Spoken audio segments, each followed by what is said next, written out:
Good morning. Are we live? We're live. People, Deluded, I'm back again. I hope you're all doing well and safe. Good morning to those of you like myself over here in the UK. Good morning, good afternoon, good evening, and in some cases, good night. I hope you're all doing well and safe. Love to see you lot tuned in your numbers again.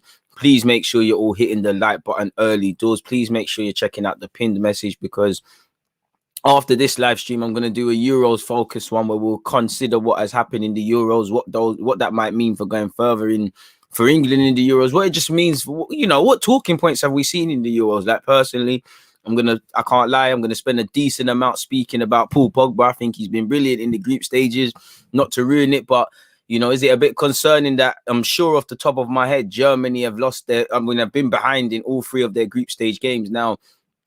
It's been decent in some cases, but you get the point. So you get the point. There's a lot of content to come. As I said, don't shag yourself. Make sure you've hit that like button, and also make sure you're here to support the team, people. Like I said, I know you don't like to see the visuals. So yeah, this video, when it's finished, will take you to that. It is in the live pin message, and I've just dropped it in the live chat. So please make sure you're all there. Before we get on to the nitty gritty, let me see what you lot are saying. My fan isn't on, people. That fan needs to be turned on, because we all know, much like the little chili that plays for Arsenal, my content is hot, and it is getting hot in here, people. Now I'm back. Let's go, man. Before I get into what we're getting into, it'd be rude not to take in you lot. Bless up yourself as well, Alan. Tino, my day's going good, man. Bit of a slow burn. I've been going back and forth with people and emails. A bit frustrating how you can't just grab someone by the neck and say, shut the hell up and stop doing that as per last email stuff and talk to me like I'm some sort of way. But other than that, I've got my health. You lot are coming to support the thing. Everything could be better, but it could be worse. I've got nothing to complain about. We go again, man. Where your real fans don't watch that other thing, come on. Morning, DG. Hope you're well. See, when you lot always supporting the thing, how can I be anything other than well, man? Morning to everyone. Morning, John, big up yourself. Kieran, Josh, Zanzi, I appreciate you. Great to see the support on your France-Portugal live stream. Keep grinding, bro. We keep going, man. Until that becomes the minimum, we keep going, we keep going, we keep trying to progress. A man said, just when I needed him, big up DG. Is it a bird? Is it a plane and all of that? But we got there in the end, man. We got there in the end. We got there in the end. 1 second. No worries, bro.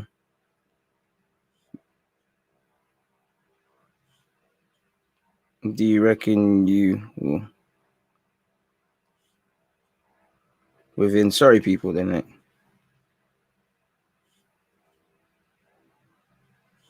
Sorry, people, just yeah. Well, I'm like I said, I'm doing good. As you can see in life, you get knockbacks, people. A bit of content that story alert. It's not a player, but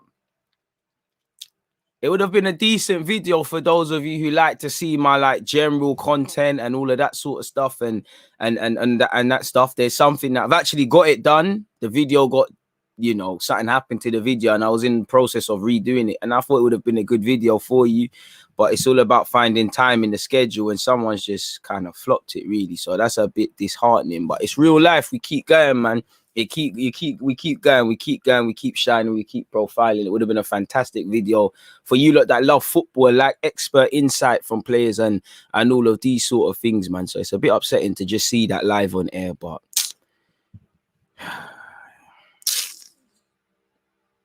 that's upsetting still, man. But let's get in the right frame of mind. Let's carry on, man. Shortcomings, knockbacks, all of these things happen. It's just about going. You on Rants this thing later, to my knowledge, but in my WhatsApp, I can't see. Rants normally drops the live stream and stuff. So to my knowledge, it must not be going on. So I guess not really, until I'm told different. I guess not.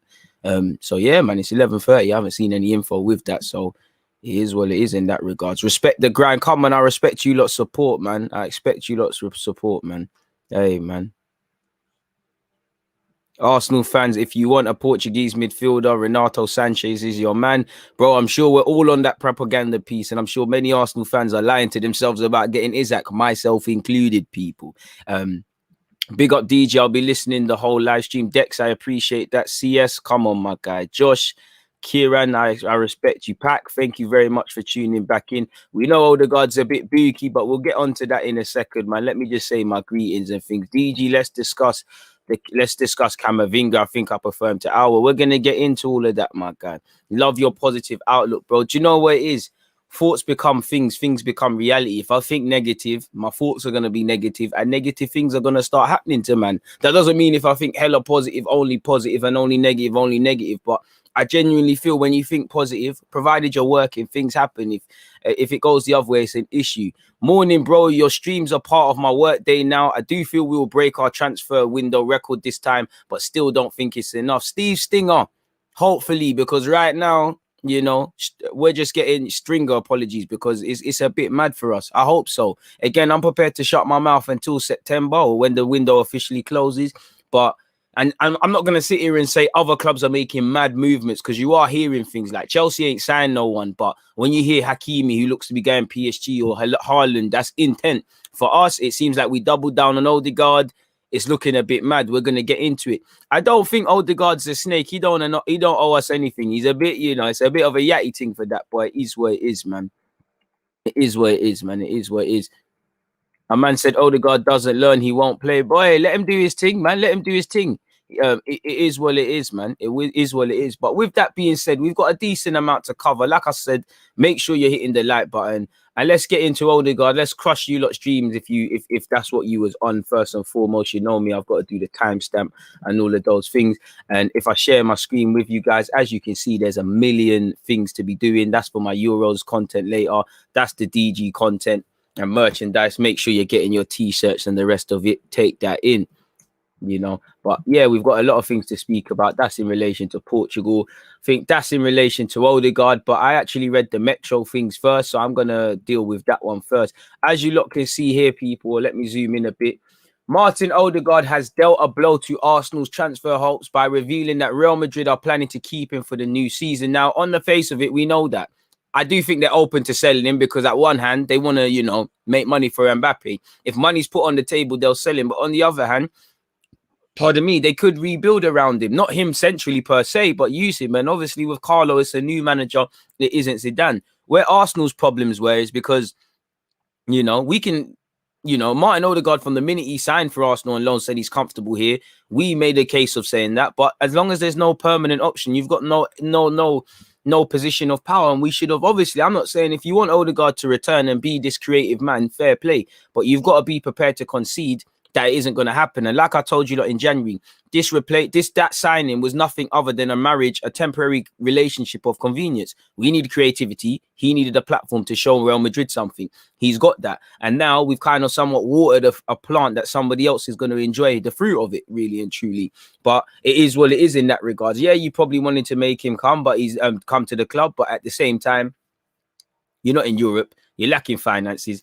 His goal was always to show Real Madrid how much of a player he could be. Real Madrid versus Arsenal, there's no contest. There's a new manager, and then it leaves us with egg in our face, especially when you hear, oh, we're leaving Buendia alone because all our hopes are on the Odegaard basket. That's cool, but you need contingency plans, and every day we're linked with a new one. Buendia was the guy. Odegaard's been the guy, you know. Maddison's been thrown into it now. Aouar and Fekir, every so often, them links there resurface. And I'm sure there's a couple of other people that, you know, you lot could throw into that mix. I'm not necessarily sick of loans. I'm just sick of not having a contingency plan. I don't mind loans, but our loans don't bang. You know, Denis Suarez, Odegaard, Ceballos. I think Odegaard was better than both of them, but none of them banged. And you add up all them transfer loan fees, where are we at, people? So it is what it is in that regards, man. Like I said, it was a relationship of convenience. With every good game, I'm sure Odegaard was sitting there saying, "We're Real Madrid watching." It weren't, "I love it at Arsenal." And clearly Odegaard was of the thought that if Real Madrid tell me abundantly that my future is done here, then I will leave. But my goal is to make it there. You know, he made just 9 appearances last term for Real Madrid before joining us on loan. I'm not sure if Martin Odegaard flourished under Mikel Arteta. You know, I think flourished is a strong word, really and truly.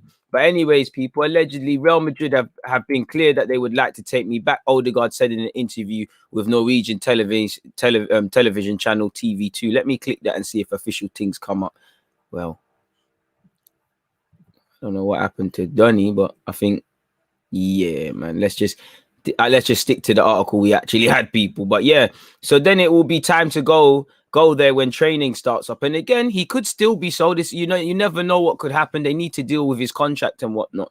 And do you know what? Maybe they will. Maybe he will sign a deal. If they tell him abundantly, you're part of the plans now, he might be naive. If I'm Odegaard, regardless of a new manager and how much they want to keep me and all of these things, I'm not signing a new deal until I see that I'm actually playing, because you would sign a new deal. Say you sign a new deal and you're back to square one. It's an issue.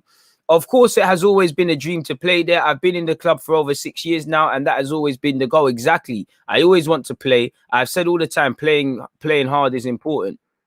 Bro. And he was asked if he has spoken with Carlo Ancelotti, who has been appointed. He said, no, not with him personally, but I've spoken a lot with the club and had close contact. So I feel they have a really good overview. So they probably know exactly what he wants. He knows what he has to do and all of these sort of things. He said, what's going on here, people? Well, that's Mikel Arteta. So yeah, it's a bit of pill to swallow if you're Arsenal, and you have to wonder what is the contingency plan, because you had to imagine the man's going to reject you. And obviously, he's as you can see here, he's confirmed Real Madrid stay. I'm going to see if there's anything new. No, there's nothing new in that regards in relation to Odegaard. Should we go to the goal.com article? You know, Arsenal had no. Do you know what? It probably was punching to get him permanently anyways, even if they did say, yes, we need to do a lot. But there's a problem, and that's Arsenal's problem. It's the same trail of thought that allowed us to build around David Luiz, Xhaka, Bellerin, Leno, players that are snaking it and say they want to leave. We're not being proactive. Again, contingency plans. Yeah, it would have been great to confirm Odegaard by the club, but you need to consider that there's other people, and I don't think the club can be incompetent enough not to have other creative midfield targets, whether that's a traditional 10. Personally, with Martin Odegaard not being a thing now, I think Smith Rowe is the organic 10. Let's go and find an 8.5. Someone that can play next to Partey and be the where the modern day creators are. Because again, it ain't really worked. As he said there, people, he's kind of reiterated the same thing. I'm trying to see if there's anything else, people. Again, I don't, like you saw with the other article, it kind of over sensationalized Arsenal's time with Odegaard. He said he made 20 appearances in all comps, 2 goals and 2 assists. That's not good enough, really and truly. You know, he didn't really show Real Madrid quality, if I'm honest with you. He's a great player. I would have kept him of that, but you know, and to be fair, yeah, he bossed it against Spurs. That's enough in my book as an Arsenal fan to support you and whatnot, but it weren't levels, really and truly, even if he was made permanent. Obviously, you have to discount the club was a mess. The team is a mess. He joined mid-season. He has been carrying a knot. You know, in terms of best performances, what? Benfica, Leicester performance for me. You know, the 3-3 draw against West Ham, Spurs. He was quite good, if I remember correctly, against Chelsea at home. Apart from that, it is what it is, man, you know. I don't know if it's going to happen for him at Real Madrid, but I just know for Arsenal, we need to have several plans, because the man said no. You know, you haven't got Buendia, you haven't got Odegaard. Maddison is probably punching. Anything can happen, but there's an issue there, an absolute issue there. So let's see what happens with the club. It remains to be seen, but Odegaard has shut the door on a Real Madrid return, and that's where the club should be proactive. You should have tried everything to get my man to stay, which I'm pretty sure you did, but say, all right, cool. If not, there's Joe Blogs at this team, there's Joe Blogs at that team, there's Joe Blogs at the other team. Because at the same time, you could say we're punching. The only one you could probably afford is AUOAR, because of the price tags. You're seeing 20, 30, 40 million euros. Odegaard, maybe with a year left, you could have done something, but you would have been punching. Buendia, for him, you would have had to overpay, but it should have been done. And clearly, it weren't the club's #1 target. So as much as I think Buendia would have been here, if you don't believe in someone or you don't want someone, whether I think you're right or wrong, which I think they're wrong, you shouldn't bring someone, because if you was to bring Buendia, you don't want him. Can I be surprised if he come to Arsenal, and it didn't work out for him? How many times have we seen that? You know, Maddison, like I said, you can't go and buy bread in Waitrose if you can't buy it in Lidl's. It does not make sense. You have to question your financial things. Now, obviously, at best, you're probably hoping to get Odegaard on loan again, and, you know, that's probably not going to happen, because they want him to be a player of some sort for them. So it is what it is. And again, I hope the club have a plan. I hope those that know what they're doing have a plan, but we heard the plan has always been Odegaard, and we're hopeful in that regards. Everyone's got a plan till they ain't got one. Odegaard said no. Buendia's ship is gone. We're going to be linked with Aouar and Fekir and these guys until the window closes. But we need to get somebody in, man. It's not looking promising in that regards. But the fortunate thing is I'm just a fan, just commenting on what I see. Hopefully there is some movement in that regards. But in relation to Martin Odegaard and Arsenal, that relationship is over. And I'm not going to say I miss him. I would have kept him because we don't have creativity, because I like him. But he hardly set the world alight. in a good sense, he looked like an Arsenal player. In a bad sense, he looked like an Arsenal player. Now, he might go off to flourish at Real Madrid and go do his thing. I'm happy for him. But in relation to Arsenal, the case is closed, really and truly, man. Make sure you're hitting the like button. There's 191 of you locked in. But man, them are saying there's only 65 likes. What's going on there, man? You lot are doing the guy dirty after all the work I put in for you guys. Doing me dirty, very, very dirty. But that's that in relation to Odegaard. Before we carry on with the rest, let me see what you lot are saying, man. I say we get AUOAR done as it should be, quite simple, and that gives us time to focus on other positions. Fair play. Arsenal's plan is always mostly reactionary. DG Odegaard was always a myth with no European football. I see Saka and Smith Rowe sharing our 10 role. To be fair, man, next season, you know, Saka can do the 10 role better than many man at that team. But, you know, I just want Saka exclusively on the left or right wing. Obviously, if it gets to that, we might have to use him, you know, unless we bring in a left back. Saka, if something happens to Tierney, that's my first go-to for on the left-hand side at left back. I know we lose a lot from taking him out of certain roles, but that's that. I'd like to see him staying in his role. Smith Rowe is Smith Rowe. Like you said, he'll share that role, but there's too much of a creative burden, you know. It's a creative burden, and I just think we're looking at that in the same way we've been looking at, you know, we're relying on David Luiz or Gabriel to have a good game and save our defense. We can't just be looking at Smith Rowe to have the creative burden because, yeah, he got 5 assists, I believe, and he came into the season so short. But again, we know he's got injury problems. We know he's still getting to grips with playing multiple times a week, which we're not. I just don't think it's healthy to rely on Smith Rowe and Saka to the scale we do. And Jay, I'm sure you would agree. It's like these men are young, obviously. They've shown that they can be part of the team, but it's like I just don't feel comfortable with two. Really, you know, Saka's had to grow up fast and he's developed fast. He's in the Euro squad and it's coming for Smith Rowe's fast. But really, them man there are inexperienced players. I don't feel healthy relying on them. I want them to be able to have a platform where they can show their quality. But you look to the left or the right, there's other things. City don't rely on Foden. He makes the difference. He's earned his spot. He's a difference maker. But if Foden's moving shaky or whatever, you look to the left, you look to the right. I don't need to say it to you. There's a bunch of players that can step in. And I don't think it's healthy. On one hand, you have to hit the ground running as a young player and stuff, which they both have. But I would like to allow these lot to thrive because suddenly when you're relying on them so much, you halt their development. Look how many times we were saying Saka towards the end of the season, Saka looks knackered, Smith Rowe knackered. We need to share the burden, and it's testament to them. It's disrespectful to the club and the fans that, you know, and I love it. Saka and Smith Rowe, you know, Saka, Smith Rowe, Tierney, people that are young-ish or people that haven't been at the club too long, they're the ones reflecting the club. So it was always a myth with Odegaard. You was hoping probably to get him on loan, hoping Odegaard forces a move to leave Real Madrid, just some sort of aces in our pack. But with no European football, with it being unclouded what we're doing in the transfer market, it's a bit of an issue. There is a bit of inconsistencies because, you know, you heard we was prepared to probably overpay for Buendia, but you're not really making a meal of Odegaard. And I just feel Odegaard's been abundantly clear in that I'm staying at Madrid. Or Odegaard it's what we already know. Odegaard just wants to hear the right things. If Real Madrid give him them whisper them sweet nothings in his ear, you know, like a man trying to get something off a woman and whatnot, he wants to stay. His goal is to play at Real Madrid. He wants to do that. Only if it be based on his own language, only if it became abundantly clear that he cannot do it there, he would leave. And that's probably what Arsenal were hoping for, that Real Madrid would tell him it's not a thing here, that he would want to leave and that would be first in the queue because he's been comfortable here, which again, reactionary. We need to be able to move in every capacity. In the same way that I think surely this club can't sell Saliba without giving him an opportunity, I think surely you can't bet this much on Odegaard without considering that the man might not join your club.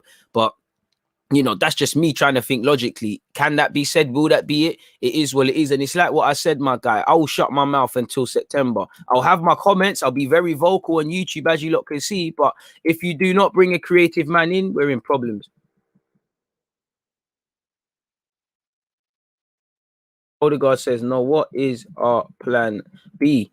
It's reactive, man. You know, promises are a comfort to a fool, man. Our transfer window should not rely on Odegaard. And Odegaard's probably looking at his, surely I get a chance now. You know, Real Madrid have been a bit poor by their own standards. And, you know, they need to rebuild the side. Ramos is gone. Sorry, a couple other people are linked with moves. There's young people in and around. They're even saying Ceballos can stay. You know, there's surely never been a better time to try convince. Now, it wouldn't surprise me. I want Odegaard to kick on. But it wouldn't surprise me if a year from now he's in the same situation. And You know, just a month ago, we was being fed them dreams, how Odegaard's landing, Sander Berge's landing, you know, both Norwegian men are coming to the club. It's a myth.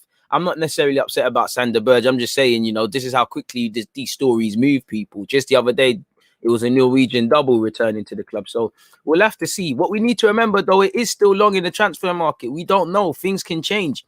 I don't know who Real Madrid are going to bring in and not, because crucially, like I said, you do see rumors saying they want to sell Odegaard to bring in Kylian Mbappe. If Arsenal put a decent offer with that in mind, then I guess anything is possible. But something tells me there is, for what it's worth, there will be another twist in this Odegaard case. I don't know if that's reliant to Arsenal or another club. You know, until the window shuts, everything's up for grabs. So it is a game of chess. It is a game of chicken. We'll have to see what happens in that regards. So yeah, man, that's that in relation to Martin Odegaard. We'll have to see what happens, as I said, man. But crucially, time will tell.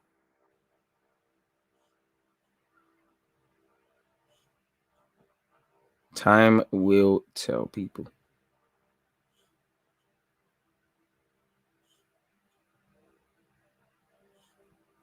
So yeah, man, it is what it's what you lot saying. 277 of you, but you lot are doing them nasty with the likes. So I'm not really friends with none of you right now, man. Making me feel the game is fake. We're at 95 likes, people. We can at least get that to 100. If you haven't hit the like button, you're in problems. Big up my guy Carl, my bro. There's no way Camavinga is coming to us, bro. Let's dream. Let's dream. Let's do this football manager thing. Let's just dream. Let's just dream.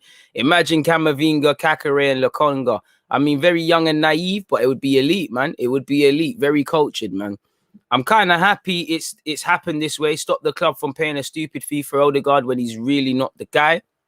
What's a stupid fee for you? Because I would have probably gone up to about 50 million just because there's resale value in the guy. But like I said, for me, the good and bad thing I saw with Odegaard is he's an Arsenal player. When things are going right, he's an Arsenal player that we'll become accustomed to under Arsene Wenger. Very cultured, very comfortable in possession. And then when it's going wrong, I'm not going to say he ain't got mentality, because you could see it against Leicester and West Ham and that. And I'm not one that thinks you need to be on the... You know what it is in the Premier League in England. You're only a leader if you're flying into tackles and shouting. There's different ways of leading and stuff like that. But when things weren't going our way, he looked like an Arsenal player. And when he came at the time, I said, at least with me, there's no romance with Odegaard. He's not our player. You're a Real Madrid man. The last man we got from Real Madrid didn't show why he was at Real Madrid. You're a Real Madrid man. You want to show them why you should be there. You're playing amongst, let's be real, by Arsenal standards, peasants in this Arsenal squad. Stand out among them. And I haven't always seen that, bro. Man shouldn't be saying Smith Rowe or you. At times, I know Arteta forced both of you, but Smith Rowe was genuinely a better option. That shouldn't be a thing. Smith Rowe shouldn't be able to chat to you at all.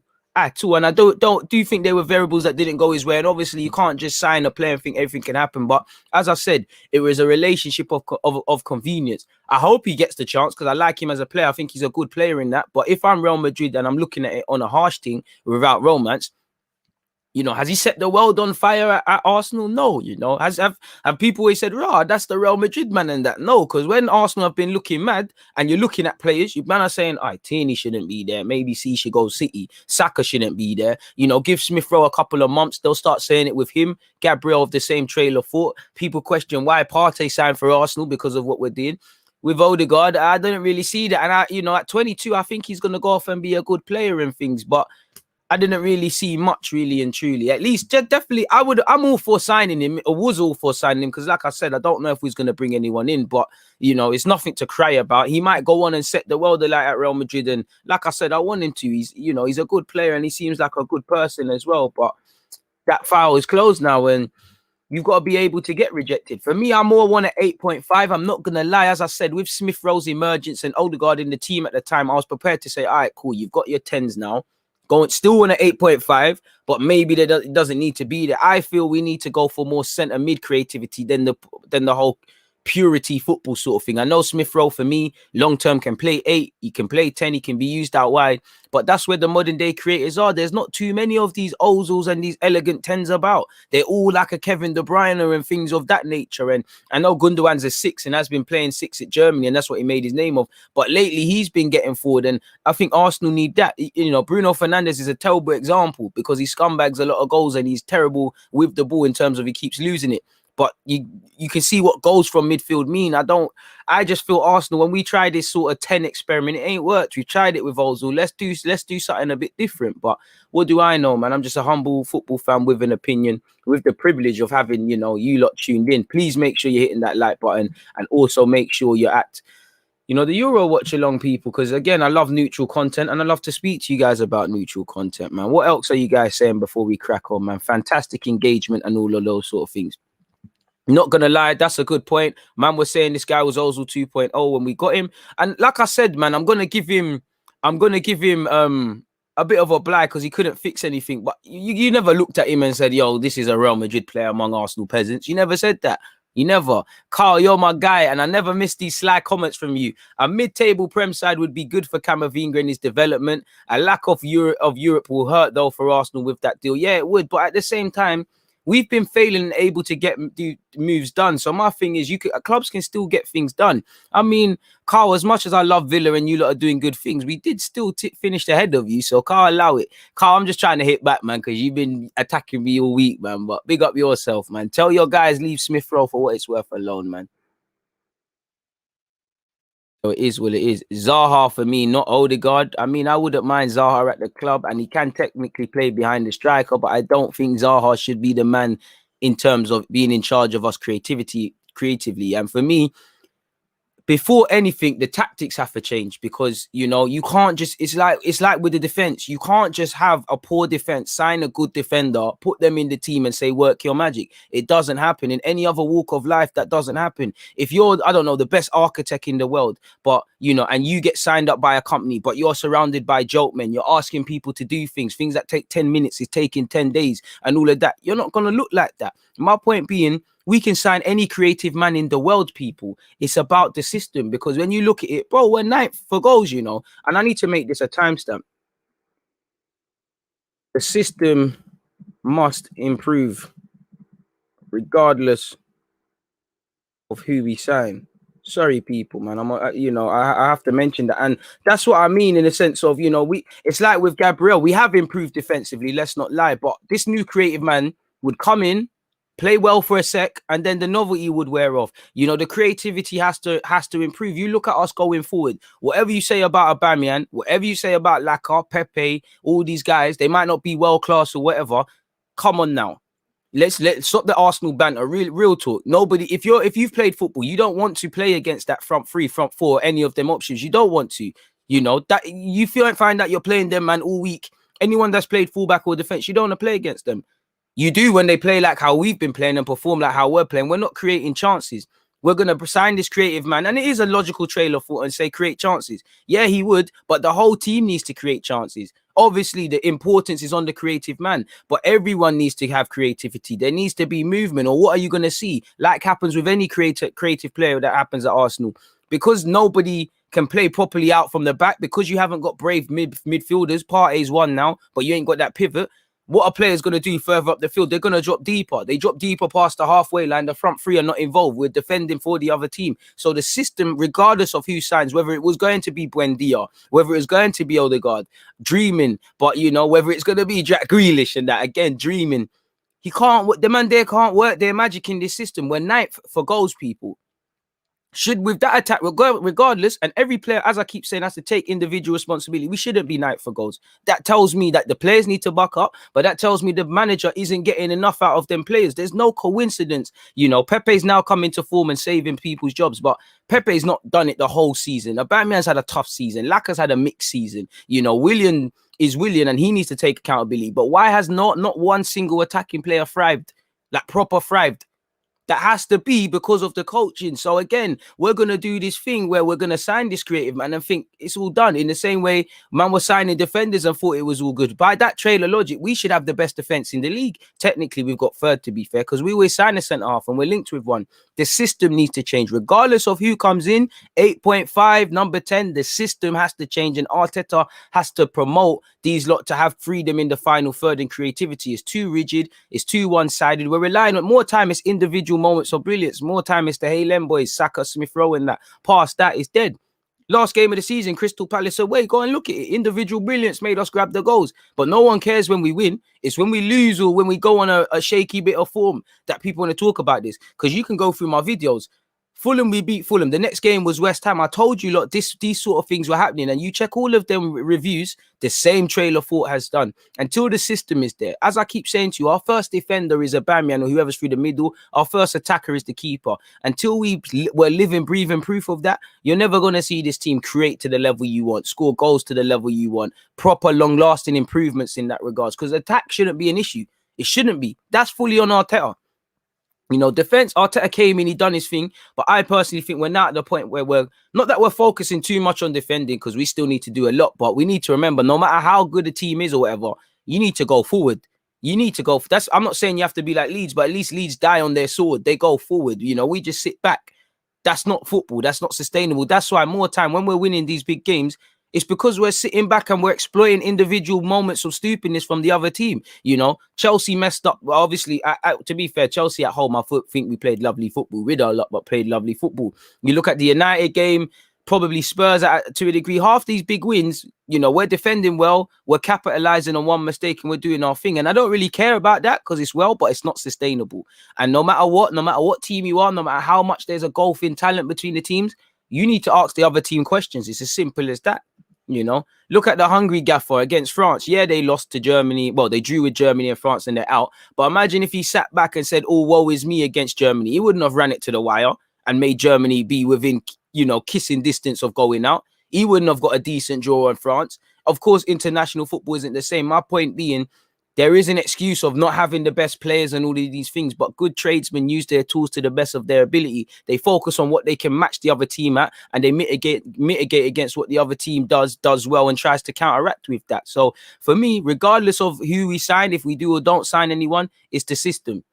You could sign a prime Sergio Ramos in defense. The system, you will see a very different Sergio Ramos. You could sign, you know, Messi, R9. They would do the business up front, but you'd see problems. You could sign a prime Mesut Ozil for this team. You would see issues. It's not long lasting. And for Arteta, for a man that cried about preseason, I'm going to be onto you in that regards because I genuinely feel it's onto you to improve us in an attacking sense. Yeah, you can say you need the players to get X, Y, and B, but are you telling me you need it? You look at the Arsenal team, whether you rate them or not, other fans as well. Are you telling me attack should be an issue? Scoring goals should be an issue at base level, not the micro problem. Should it be a problem? Aubameyang, Lacazette, Pepe, Willian, Martinelli, Saka, Smith Rowe. We should be saying, well, yo, we need to upgrade. We need to do this, of course. But should goals be a problem? 9th for goals. Whatever you have to say, that's not unacceptable. And, you know, that is on the gaffer. It's on the players, but that is on the gaffer because the team reflects the manager. And, you know, I can't lie. We was playing some decent football when he first came in. I don't know what happened between winning that FA Cup and the preseason of last year, but we reverted to type, unfortunately. But it is what it is in that regards. Please make sure you're smashing the like buttons, people. So, yeah, man. I always tune into your live streams a little late, making my day at work go so much faster. Big up, listen to you for a couple of years, man. I appreciate that. Thank you very much for being a supporter, man. You know, it means a lot, my guy. I'm not just saying that because, you know, I get a lot of love on here. You lot always see me and help me up in person. So when I'm sitting there and I'm thinking, is it worth it? Should we keep doing this? You know, at least I'm providing a very good service and a product for you guys and giving you lot some value just to know you lot, you know, you lot are waking up at, you know, going work on the school run, whatever you're doing, you know, just to know it's providing some sort of value. I really appreciate it. Run up the likes like my guy AM has said. Come on, Chase Gold. Love to see you there. I think he's more of a leading by example guy. Yeah, man, he's more of he is vocal, but it's not the hard body mad testosterone Sunday league. He does open his mouth, but it is what it is. 50 plus is too much for me. He's not impactful enough for that. I hear that, but I think Odegaard, I think considering the fact that he's 22, I think in the next 4 years he's going to develop. I don't think 50 million in that scheme of things is much. I would be trying to do it for 35. I'm just saying 50 is probably where I'm like, all right, cool. Nothing can be done past that. I'm not really on it sort of thing. So yeah, man. They're up, so I appreciate that. Liked, thank you for all the stream/entertainment, brother. I appreciate that, man. DG, are you concerned about the mass of rumors but lack of actual activity with us in and out? I'm more, obviously, there's a lot of rumors, you can't control them. And as I said, I'm as much as I'm concerned about business not being done or whatever. Sorry, my guy. Let me make this into another timestamp because this is a good disclaimer for some people that like to cry about thingies, about reports and all of these things. I will keep quiet till September. Like I said, I'll keep quiet till September in relation to if we don't get what I want of a centre half, a right back, a backup left back, etc., etc.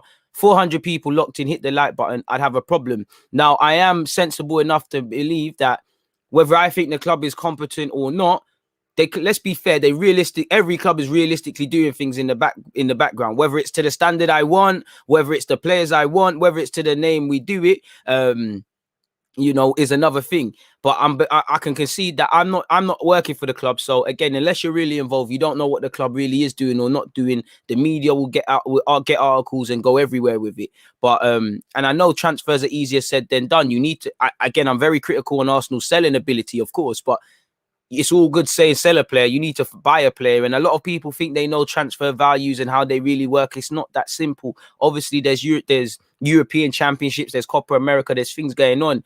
And we're still early in the market. So with all of that in regards, of course I am. But I can discount a bit. My problem is the lack of outgoings. Shout out to what we're doing at 23's level. Because, you look at Medley, you look at a couple of others. They've got out the doors early, I want to see a bit more outgoings because I think that's the harder thing to do. Bringing in people is going to be hard. But if we've truly done our due diligence all year like we should do, where you should have 10 creative man names, like, okay, Odegaard, Buendia, these guys are the guys we want. Then there's targets that might be of a lesser standard but can still do a job. Then there's guys that might not be ready right now but they've got potential, lesser known players. Scout players. You should, throughout the year, scouts and Edu and stuff, they should have about 100 names. It should get whittled down to 50, then 25, then obviously 10, and then there's 5 real ones that we're going through. Then the 5, you say, this is the first choice, this is that, this is the other. So I'm concerned with a lack of outgoings, but at the same time, these are very delicate negotiations and things. It does seem like Guendouzi's close to going. Xhaka completes a move. I do think when you see one goal, there might be a bit more movement. Seems like Mavropanos seems to be completing some move of some capacity back to Stuttgart. So it does seem like something is done. But I want to see more in terms of outgoings because then it makes it a bit clearer, because as much as we talk about ingoings, can we really let people go without... We're in that double whammy, as I say. Can we really bring man in without letting people go? Can we let people go without bringing people in? Joe Willock, if 30 odd million's placed on the table, I want to keep him, but I'd entertain him leaving, especially he wants to go. Is it wise to say you and Maitland, you lot can leave while we haven't technically got man in right now? Yes, we can say, all right, cool, you lot go, let's go do our other thing, but we haven't got the bodies there at that moment in time contracted to the club unless something goes wrong. So again, we need to decide what we're doing, and this is why I said we need to be proactive. This was a tough summer, regardless of if we got into the top 4, which we didn't. I don't want to see, which I believe is going to be the case to a degree, is that we're sat here, certain man are there now in a couple of days when it's July and saying, oh, it's July, we need to get on in the transfer market, where it's too little too late there. And this is where you need to be proactive. All year you were seeing Luiz might stay, might go, Xhaka the same, Leno, Bellerin the same. Make them decisions for them, because I don't care if they leave. But at the same time, it does make me a bit concerned that if these are the guys that, if they've said they want to leave or we said it. Now, I don't care how it happens, but I think there's a difference. It just feels like a bit of a play crash that people can say, oh, I've had enough of this, I'd rather try something else, rather than, boom, Leno, we don't want you no more. Xhaka, this. Torreira, that. Leno, this. Because even Leno's one, you gave all the credit to Leno. You rubbed out Martinez, and he doesn't give a crap. He said, I'm busting out. Xhaka, he doesn't owe you anything in that regards. Xhaka, the whole world wanted him gone. There was pitchforks in that regards. The one man who wanted him at Arsenal, Arteta. Now, Xhaka could have said, I'm busting out regardless. And then Arteta could have said, just give me a year or something, fair play. But, he's done all of that for you. And you've kept it moving. And they don't owe him nothing, because you shouldn't be betting on this. You should not be betting on this. So, like I said, I will keep quiet until the summer. But it is obviously concerning, man. Just because you ain't really seen much. I'd say I'm more concerned with the outgoings, as I said, though, man. 417 of you now. It said 30 for a sec. Make sure you've hit that like button, people, please. And keep your opinions and the rest of it coming, man. Some very interesting comments. Smith Rowe in the 10 and Saka on either wing is the move. Big up DG. Saka was playing as a right wing / cam for England. I think we can start using Saka as a 10. He drifts in there and he can play as a 10. But yeah, man, let's stop doing this playing him everywhere stuff, man. The man's a winger. Let's get other people in, because suddenly you're having to use him in the 10. You're over relying him on the flanks. Someone gets injured at this moment in time, he's gonna have to do something at left back. You know, as much as I like him, we need to do a bit more in that regards, man. Appreciate that, Phil. Big up M. He's locked in work, but still found a way. You know, Sabas at Real Madrid, fair play to him. I don't think he's a Real Madrid player at this moment in time, but fair play, man. I can't lie to you. I thought he was a creative player when I watched him. And then when he came to Arsenal, he's a very good technical footballer, but he is a passion merchant and he has got a work rate. But you know what it is with Sabas? He's just too immature, man. I can see why you're not playing at Real Madrid, because you're a baller. You just do things in too many touches, play in stupid areas. Just don't think enough, man, really and truly. I say we go for Shelik, poor Euros with Turkey, but he's still a young, decent right back for about 15, 20. I'm not sold in him, but fair play. If you believe in him, why not, man? You regret not getting Odegaard, maybe, but there's a billion players out there in the world. Just go and find one, man. Simple as that. Just go and find one, man. He's a very good player. I mean, if you watch my YouTube content and videos, you know how much of a fan I am of Kiddo Taylor Hart. He's a very good player with a good future ahead of him. Yeah, man. Oliver has said, here people saying we don't need a centre-back. Myth. We can't rely on any partnership involving Holding, Marie or Chambers to get us into the top 4. Bro, I think we need a centre-half, but I'm to call this a madness, man. You say it as it is. I've sent a letter to Arteta. I hope he reads it. Contains most of the things you say. You make more sense than a collective of some of these flimsy age fans. Keep it up. Fair play. What stage do you see Emil at card? Saka is the first name on the team sheet. Well, Smith Rowe's elevated himself to that level of, I believe, at this moment in time. You know, ideally, Smith Rowe should be one of those rotation options / frequent first teamer that can be used in place of another 10 with another 10 or whatever. But Smith Rowe's earned his place, you know, rightly so. I'd say Saka, Tierney, first names on the team sheet for me. Saka, off the top of my head, if I know we're playing a game tomorrow, Saka, Tierney, for me, Gabriel, Emil Smith Rowe.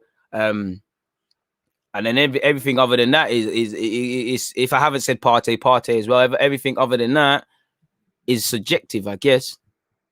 You know, I would typically say Aubameyang, but boy, there's an issue, man. Up the likes, big up Alex from Cali. I appreciate that.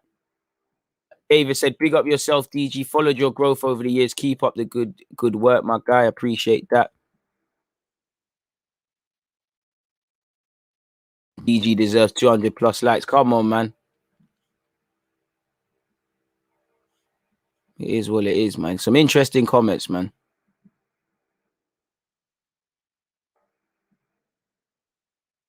Get your spine sorted, then decorate with flair, bro. But you need to know what you want your spine to look like of the team. And the people that Arteta is better on have snaked it, man. Are you saying you're Arteta out? All we've spoken about is transfers, nothing to do with the manager, really and truly. I mean, if that's a classic case of getting 2 and 2 and getting 5, it's not my opinion whether the man should stay or not.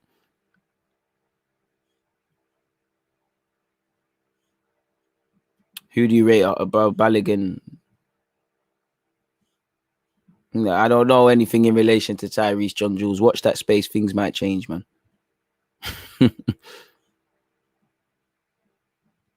Do you think that other clubs look at Arsenal's transfer actions and use it against them in deals?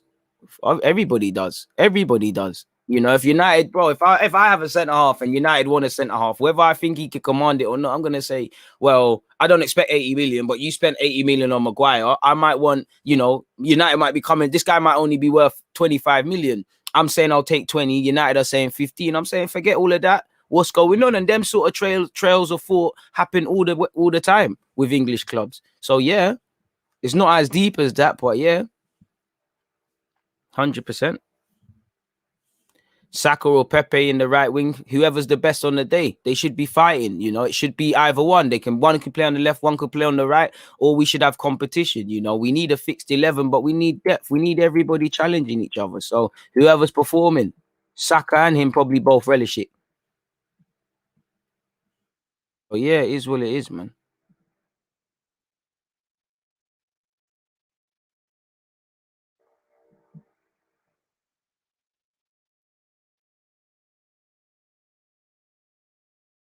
Exactly. You can't just have one source of it.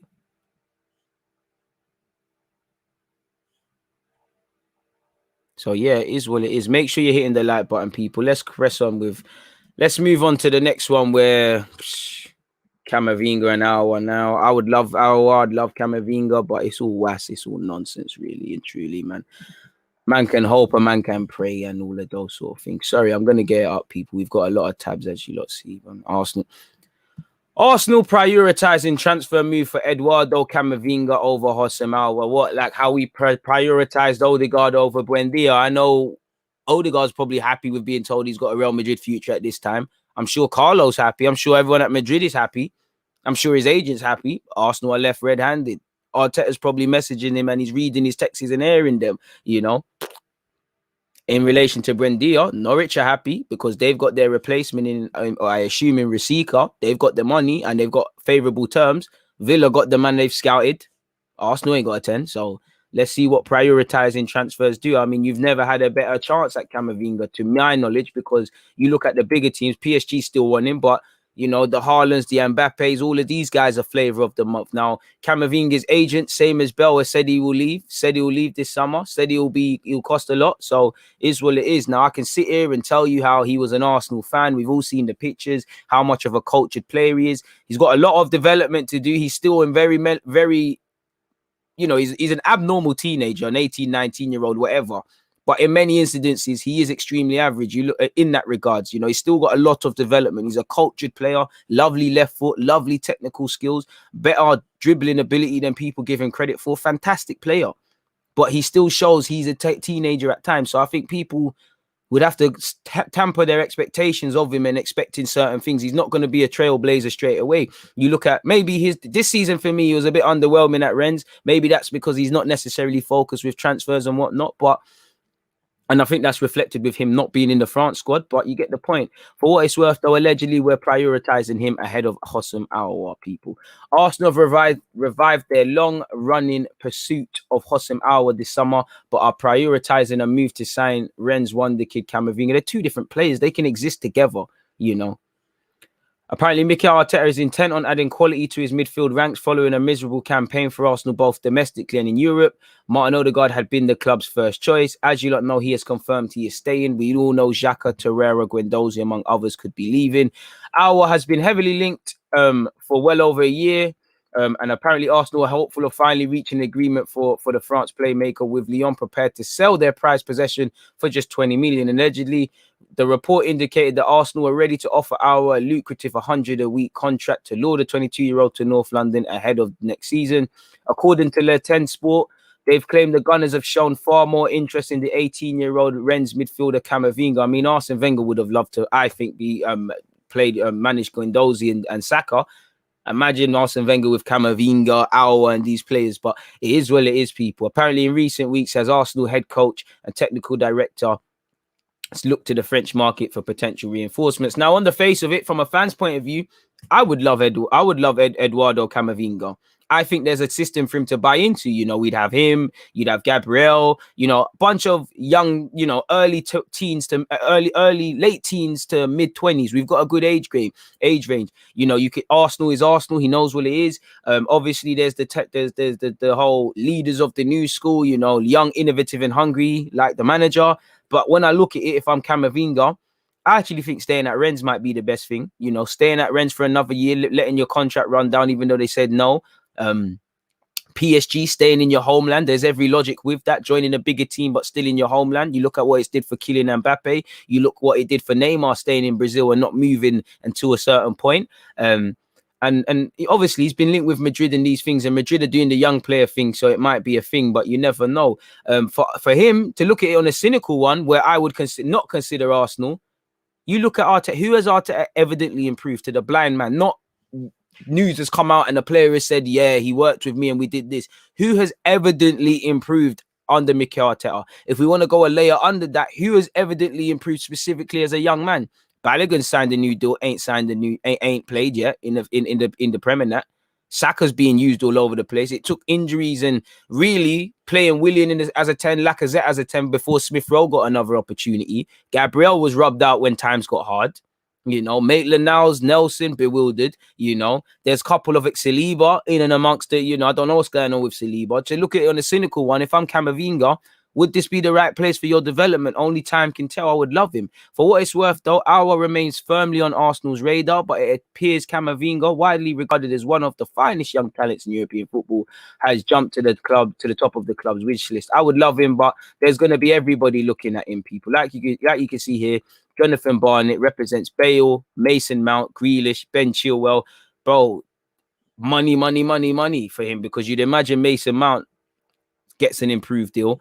Bale might be on the move, or there's going to be a big contract there. Grealish, when that move comes, there's a fat payday. Chilwell's already probably paid him up handsomely for the Leicester to Chelsea move. So this is a man who knows what he's doing. We'll never have a better time to go for Camavinga if you truly want him. Apparently, a deal would not come cheap. It would be around £43 million to get the teenager, and for me, he would pay for himself. There's so many signings that if the club had ambition, regardless of Europe, and put the money on the table, it could be done, because you could get Camavinga, you could get Aouar because Leon are broke, you could get Camavinga because he's got a year left. Paul Torres, you put the money on the table, you could fight United for him and may the best person win, but you're not proactive. You don't know what you want to do, and it doesn't make sense. So in relation to Camavinga and Aouar, I'd love either player. I'd love both of them, but I can't see it happening.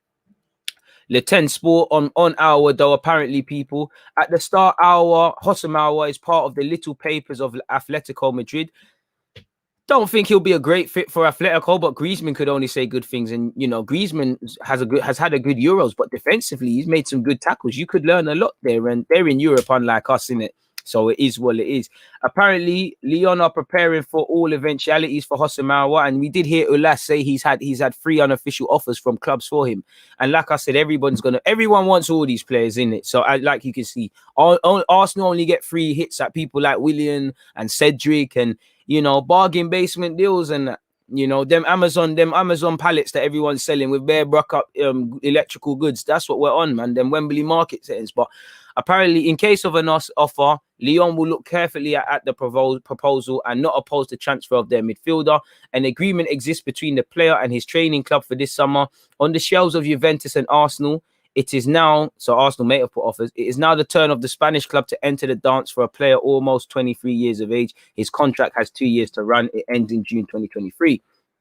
According to their information, people, Atletico Madrid, Simeone's club, recently came to information with the player as well as the club in order to know the details of the file, transfer a salary on the shelves of Atletico. Hossam Aouar could benefit from the good relations between Atletico and Lyon. As you know, they're already in business for the move they did for Ousmane Dembele. Apparently on Arsenal's side, the file is still active, but the Gunners have shown more activity with Camavinga in recent weeks. Also, Hossam Aouar is clearly an option, but Lyon have not received an offer. Juventus was a very important track when Pirlo was in charge, and the player prioritized this destination. Finally, PSG has always had an eye on him. To be fair, if I'm PSG, I sign Aouar, Camavinga to go with a couple of people they're bringing in already, but it is what it is. The only thing for me that would put me off Juventus if I'm Aouar is they sign midfielders every year, and it always looks a bit shaky. So we'll have to see. And obviously, a lot of teams probably want Pogba. You look at PSG. For me, Pogba, Camavinga, Aouar, mate, the PSG should be signing them all, really, and building something in France. But it is what it is, people. PSG seem to prioritize Hakimi at this moment in time. So we'll have to see what happens. But that's that. You know, no other logic around it, really. So it is what it is in that regards, really and truly. That's for my Euros live stream. Make sure you're at the Euros live stream, as I've said, people. You know, big up the 2 people waiting, the 5 people have hit the like button. So yeah, man, it is what it is in that regards. But that's that for those particular rumors. You know, we've got a couple more to go through. So yeah, it is what it is in that regards, man. Let's start clipping things off. Got the Saliba business. We'll crack on with that in a sec. PSG getting business done. Aouar is sick, but Arsenal ruin him. SB easy, man. Wembley Mark, bro, it's dead. Car boot sale is dead, man. It's dead. Olas loves chatting. Trust me, he loves chatting. Aouar might be all of that, but you know, it might not be all that. But I mean, you don't have to be all that to improve us. And I think he's a decent player. And really and truly, not saying we should accept anyone, but we can't be sitting here saying a man's not all that. Have you seen the players we've got? Allow it, man.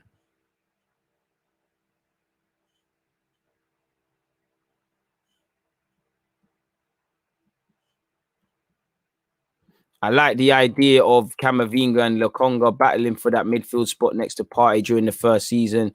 Then one of the other overtake Partey when he gets older.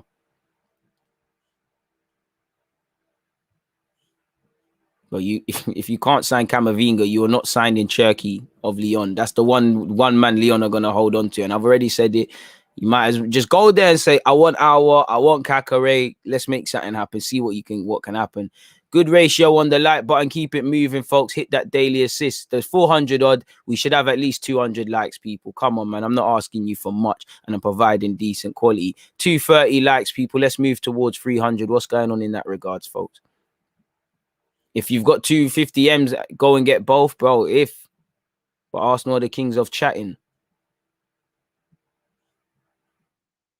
Serious issue, man. Again, ours are a no-brainer. Up the likes, 400 is the target. I hear that.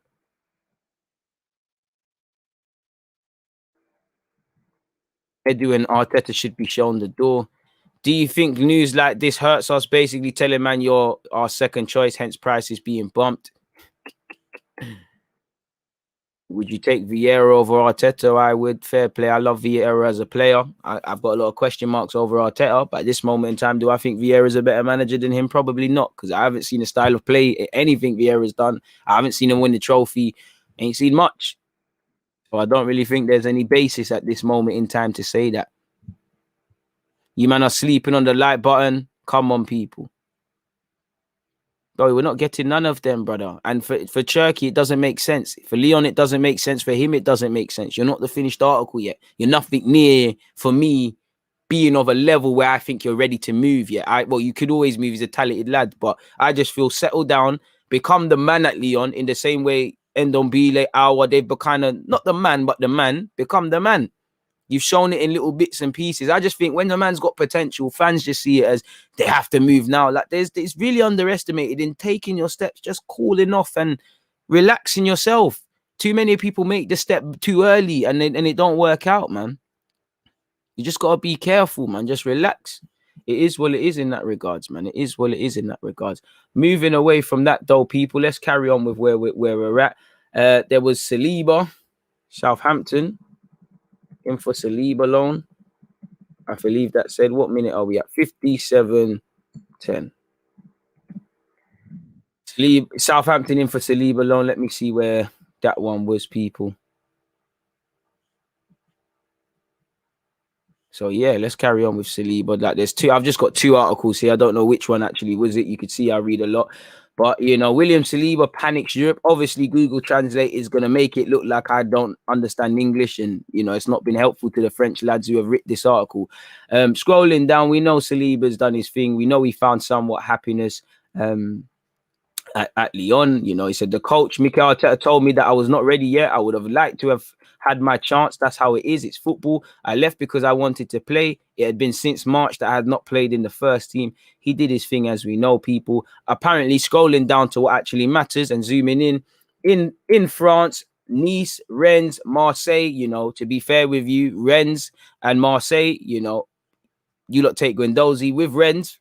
I can't lie, if it meant getting Camavinga, as much as I would let SALIBA go there on loan if it meant Camavinga and say, SALIBA, it's next season. But for me, SALIBA has to be part of the team. But for what it's worth, Nice, Rennes, Nice, Todibo staying, that could be good for him. But Nice, Rennes, Marseille, and Lille have positioned themselves well. We were told, and they're all good clubs, man. I'm sure he knows about Marseille very well. He knows about Nice. He knows about Rennes. Lille just won the title.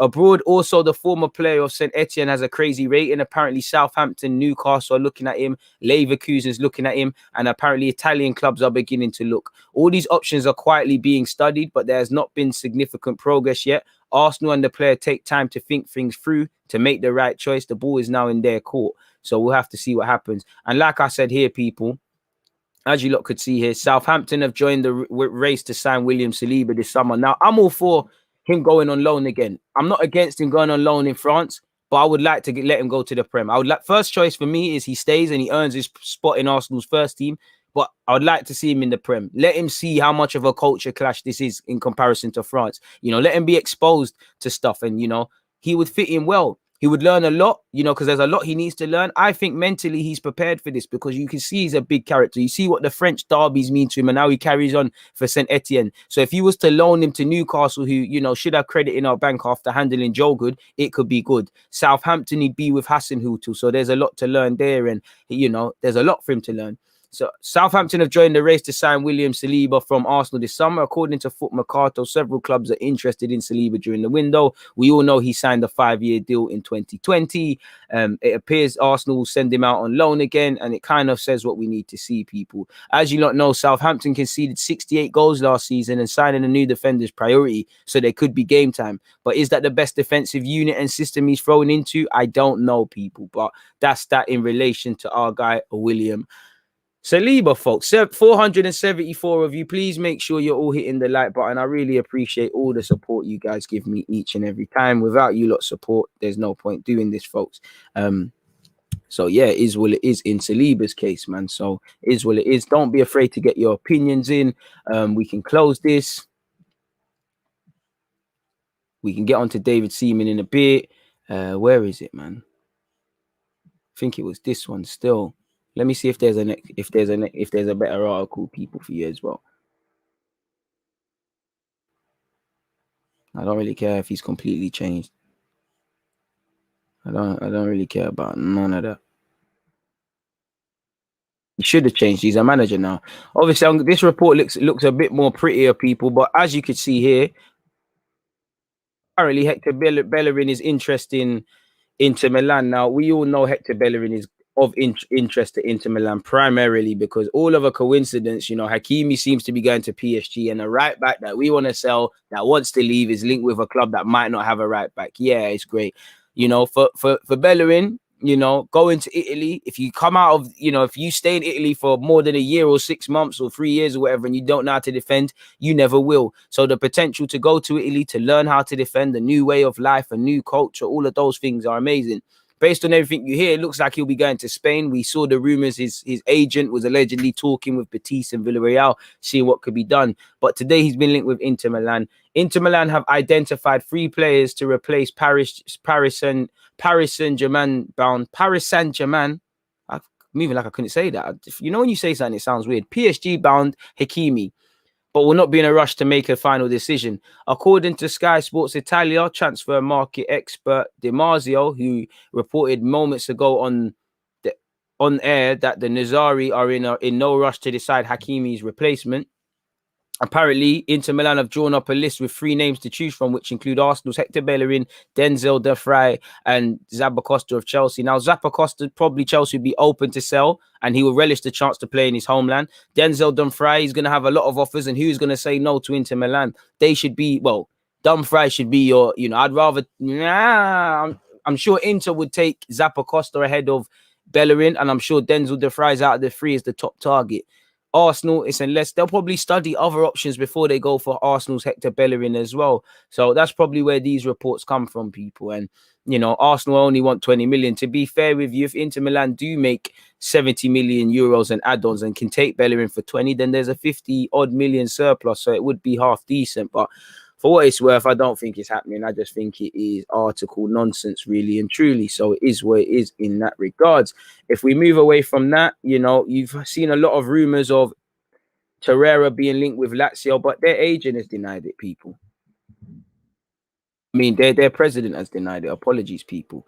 Like you could see here. No, we don't need that. In relation to Lazio's transfer market, we are not dealing with Torreira and Kostic. Apparently, we are not. Let me zoom in. We are not dealing with it. Not even Kostic.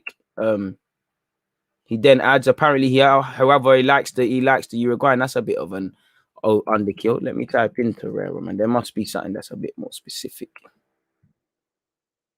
Like you can see here, people, every second Torreira is leaving. It appears that Lucas Torreira is finally heading towards the Arsenal exit for good, thankfully. Apparently, while we just saw the president of Lazio allegedly say no, apparently he seems to have found that in Lazio where Maurizio Sarri would be happy to work with him as he prepares to implement his 4-3-3. Apparently the player is close, and maybe, you know, maybe it's gamesmanship from the Lazio president. He's lying and whatnot, but, you know, we're all for that. 20 million euros. Someone's willing to pay that for Torreira with his stock on the floor. He moves to Italy. We have this crybaby not making articles and just moving like an itch all the time and making articles and whatnot. We have players that want to be here. We have players that are not soft youths. We can move. We take the P's. We move. Arsenal and Torreira, that relationship is done. Lazio do what they want. That money can be added elsewhere. So I'm all for it, people. Apparently, Lazio are prepared to arrive at 50 million euros payable in 2 goals, while 3 million per year bonuses, including his contract, was offered to the player. Another news publication's gone with that. Apparently, Arsenal, however, want 20 million payable in 2 installments, while Lazio want a loan with a view to buy. In fact, both parties apparently are very close, as the desire of everyone is to reach a happy ending, and the boy has already said yes. And it's gone on to say Sarri wants him. So yeah, man, Torreira, pardon my language, just fuck off, man. Like, pardon my language, people. I've had enough of Lucas Torreira. So it is what it is. I'm happy to see that, really and truly. Very, very happy to see that with Lucas Torreira. So I think that's that in that regards. For those of you on Mavropanos watch, sorry, people, let me zoom in. Mavropanos could be leaving. And 1 minute he's going back on loan to Stuttgart, 1 minute he's not. So for what it's worth, Mavropanos, I've just seen here via Clicker, apparently the long discussed deal to keep Konstantinos Mavropanos in Stuttgart next season is said to be nearing the finish line. According to German footballing magazine Kicker, the 2 clubs have dispensed with the notion of a sell and agreed to another loan deal, surely with an option to buy. 1 second, people, I'm still here, but my phone can't die. I'm waiting on a phone call and an email. I'm a very important person. But I'm still here in relation to Mavropanos. As I was saying, people, we know Mislintat loves him. He's the man that brought him to Arsenal. At last check, Mislintat was said to be in negotiations with his former EPO employer for the outright purchase of the Greek defender. Apparently, they now report Mislintat has simply negotiated a renewed loan deal, which is good. He feels good at Stuttgart. He's enhanced his reputation. He's doing his thing. I can't lie. I don't think we should agree to an option to let him buy. Let him stay there. And then who knows, his price tag might be up there a bit more. It might go from 7 to 20 million. And then next season, that helps you. Keeping Mavropanos in the Bundesliga had long been a priority of both the club and the player since spring. Kicker reports that the discussions are finally in the home stretch and the new loan agreement will be discussed soon. Mavropanos remains under contract with the Gunners until 2024. So there's 2 years left. So let's see, man. And he had a good loan spell. He's at a club that understands him. He's at a club that rate him. He's at a club that handle his injury stuff well as well. So good luck to Mavropanos in whatever capacity he will be doing his thing in. But that's that in that regards, man. So yeah. We can close that. I'm not even going to make this a timestamp, man. Apparently, Real Madrid have now joined being interested in Isak, people, which is a problem for us now. Apparently, with Arsenal, Real Sociedad want to retain the player for 1 more season and are not willing to negotiate. And if Real Madrid, Arsenal, or any other club want to take Isak this summer, they will refer to his termination clause of 70 million euros, which is probably 60 odd million pounds. In other words, the only way any club can take Isak away from Real Sociedad is by paying his 70 million release clause. For now, Real Sociedad's offices have not received any offers for the former Borussia Dortmund man, who obviously is impressing. People are gassing it, myself included, but he is impressing at the Euro 2020 with Sweden. We all know, or if you didn't know, he finished last season with 17 goals and 2 assists in 34 league matches. So he firmly is putting respect back on his name, folks. So that's that in relation to Isak. So I can't personally see the Isak one happening, but dreams are free, man. Dreams are free. Let's call that Real Madrid join Arsenal. Sign Isak. Let's call it that. But yeah, man, I'm to be honest with you, with question marks over Arsenal's midfield, centre half. The last centre half we're looked at is 50 million. A right back. I don't see us shelling out 70 million euros on. If we just look at the bodies, a striker shouldn't be a priority. Just if we look at it on a lazy thing, it shouldn't be a priority. So we'll have to see what happens in that regards. Apparently, Arsenal are looking at Insigne as well, people. So I think that's something we can speak about. 108. Let's say 109. Sorry, people. I'm just trying to get through these transfer stuff with you guys. Arsenal looking Insigne. Here, people. We've seen that. We've read that. As you lot can see here, allegedly, Arsenal, Tottenham and Chelsea are keeping tabs on Lorenzo Insigne, who has entered the final year of his contract at Napoli. It has been claimed, apparently. We know he's a long time servant of Napoli, a fan favourite, and is tipped to continue playing a key role under the new coach. He's 30 years of age. He's got 12 months left. Maybe something will change. According to an Italian publication, he is drawing admiration from the likes of Arsenal, Spurs and Chelsea, and we're all following him. Apparently, Napoli are keen on having Insigne in their squad for the long term and have maintained constant contact with his agent, but both the player and the club are yet to confirm anything on his future in Naples. So yeah, we'll have to see, people. It remains to be seen whether Insigne will receive any offers from the Premier League this summer, with the likes of Arsenal, Spurs and Chelsea keeping a close eye. I mean, close eye is subjective. You're just saying keeping a close eye. It doesn't say any offers. It doesn't say we're admirers. It's just linking three British-based teams to him to drive up interest, if I'm completely honest with you. You know, I like Insigne, but it looks like that boat has passed, at least where Arsenal are probably concerned. So there's that one in that regards, people. It is what it is. Yeah, I'm not even going to bother with the Locatelli one because we know we're not getting him. Apparently, David Seaman outlines Ben White question mark as Arsenal line up 50 million transfer. I mean, that could be an interesting one. Let's see what's going on there. David Seaman questions Ben White signing. 471 of you locked in. Please make sure you're hitting that like button, people. I really appreciate the support and all the engagement and all the things you lot are doing today, man. Without you lot, it doesn't make sense to have this. It doesn't go anywhere. David Seaman outlines Ben White question mark as Arsenal line up 50 million transfer. Arsenal's opening offer for Ben White was turned down by Brighton, but the Gunners are expected to return for an improved transfer offer in the region of 50 million. David Seaman has highlighted one concern about Ben White from Brighton this summer. As we know, the Gunners are in talks to bring White to the Emirates, having already seen a 40 million bid for England international rejected.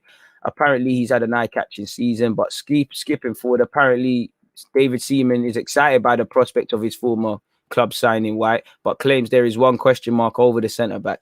He's got everything needed to go and take hold of it and give it his best shot. Let me just go into this, man. Rather than that's one thing I hate. I hate when these other news publications remix stuff. But shout out to Charles. Let's see what's been gone on, people. He's got everything needed to go and take hold of it and give it his best shot. He's got the physique. He's got the temperament. At least it's high press, high tempo. So his fitness is also not in doubt. The only question mark you can put him is, can he play in big games? But we'll just have to wait and see because he's not played in them yet. That's a bit harsh. Hopefully he can go on and play for England. When he does that, hopefully he will carry on with his development. Would he be a good signing for Arsenal? Apparently some Arsenal fans have question marked the fact that he's 23 and we're spending 50 million. I just think people are questioning the fact of not questioning, can he be a better player in tomorrow? At 23, I think he could be a good signing for us. I think he'll be a leader for us. But at this moment in time, is he significantly better than Gabriel? I'd say probably not. I back Gabriel ahead of him. I think he's more ahead of his development than Saliba. I think Ben White, Gabriel and Saliba, that's three very good, tasty prospects at centre-half to have in the future, and especially Ben White when you consider he's English. Not that I care for the nationality thing, but, you've got the English grit. You've got Saka there, English, Smith Rowe there, a couple other players, Tierney, Scottish, but let's call it a British thing. You've got them guys there and you need that grit, steel and determination. And I think he could be a promising player. And I think definitely where Ben White's concerned, I always talk about leaders among the new school. We need younger players to lead the other young players. I think he would be a veteran in that. He's done the hard yards. I've seen him on loan at Newport. He's played under Bielsa at Leeds. He's doing his thing at Brighton. I don't think he had an amazing season. I don't even think out of the Brighton centre halves, he should have got the call up. It should have been the other brother, Dunk. But I like him. He's cultured. He can do it all. But we need to know once again how we're taking man to the next level. The same way with Gabriel and Saliba. How are you going to develop Ben White? Because he's not first name on the team sheet for England. He's been called up, but he's not ahead of Stones or Maguire. Or he's spending 50 million if one day he can't be that. I can't say I know his significant weaknesses, but the squad do. I mean, the people who are buying him should do. You shouldn't just tell me. If anyone that signs a player, you can only, and I always find fans talking about it. Not to whittle it down, but if you can only talk about what somebody's good at, surely you ain't watched them enough. You need to know, for me, I need to know what my signings are like on the better days. I need to know my man away from home when he's under sustained pressure. Because for me, you can see very quickly how the lines are going to get blurred because we've got a lot of young players already or youngish, and we don't know how we're developing them. You've got someone who 23, been called up to England, can play in midfield, right back at centre half. You can see how the lines can get blurred, people. So it's just about how we're going to take him to the next level. Is the same with what I've said with other players would be my only concern, because we're going to sign him and say, work your magic, and then be surprised when he looks like a duck out of water with everyone. So we'll have to see, man. You know, but he could be a leader. I want him, people, really and truly. We know David Luiz needs replacing. I'm not going to go on to that. Shout out to David Seaman, but it's facts in that regards, man. You know, that's my only problem with signing Ben White. I don't know what I would call. I'm going to clip this up. I don't know what we'll call it. How will Arteta develop Ben White's game? Because again, I'm not stopping that agenda until I see it fixed, if I'm completely honest with you. But that's that where he's concerned. That's that. Keep the comments and whatnot going. Close to 500 people. Big up the Twitch gang as well. Shout out to all the members, subscribers, and the rest of it. I hope everyone's hit that like button. If you're new here, I hope you've hit that subscribe button. I can't imagine you haven't, but you get the point. Sorry, people. Trying to find my stream manager for Twitch, and Twitch decided to chat to you. I don't know what Twitch is on. Twitch must like you lot. Trying to actually just see. Well, go on for the Twitch thing. Get your opinions in, like I said, people, and keep them coming. Where are we at for likes now? Now that I've eventually patterned that. 322 likes. Hey, people. After you up, clap you lot up. I asked for 300 likes. You gave it, man. Let's move towards 4 now. Big up everyone. I see there's a super chat. Not to be disrespectful, my guy. I never saw that, but we're in now. Greetings, DG. Hope we steer clear of Odegaard, especially at that price. We need to unearth gems like Leicester. There's 1,000,001 talents, about 100%. More importantly than your question, I agree with you, but love for donating that money, my guy. I appreciate that. You know, stay safe and whatnot, Ray. I want to as well, but you got to move quickly, because I would say arguably our Leicester finding gems, but we knew about Cienci was there. Telemans was there. It's just them and there, whoever's doing it, they're identifying. They know the plan that they have for the player. They're seeing what the player can be tomorrow, and they're moving fast for him. They knew Maddison can be an England international when they see him at Norwich. Norwich knew he had talent, because why would they take him off Coventry? You've got to make these movements there. You know, Grealish has been around for a while. At 25, 26, he's finally there. But I'm sure there was a point you could have probably got him for 25 million off Villa. He's developed, Villa are developed, and now things have changed. You know, I used to have cane rolls now. Well, not now, but I normally have a skin fade. Right now, I'm on a greasy thing. Things change in life. I'd take Isak for that money, 100%. Great opinions, man.